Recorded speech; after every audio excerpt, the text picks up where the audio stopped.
पल दो पल तेरे साथ, हर लम्हा बस तेरा राह। सुबह की धूप में तू, शाम के रंगों का साथ, तेरी बातों का जादू दिल के कोने में बस जाए। तेरी हंसी की रोशनी हर हमको मिटा है। रात के यार के सितारे भी तेरा इंतजार करे। तू पास हो जब मेरे, तो सब रास्ते रोशन हो जाए।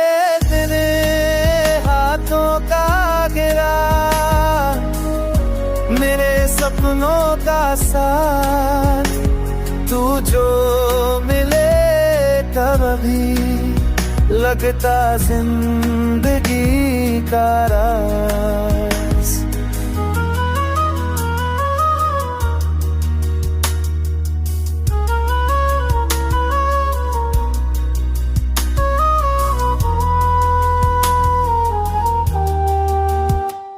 पल दो पल के ये लम्हे याद रहे हमेशा।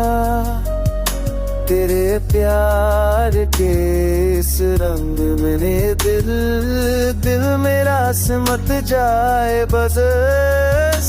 सपनों की गलियों में तू मेरे साथ चले।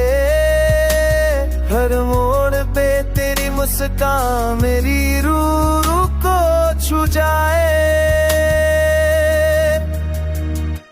रंगों से भी गहरा, सपनों से भी प्यारा, तेरे साथ ये सफर हर पल एक नई कहानी बना जाए। दिल की धड़कन तू, हर खुशी तू, तू मेरा जीवन और तू ही मेरा जुनून। तेरे साथ हर पल जैसे नई दुनिया हो, तेरे प्यार के साथ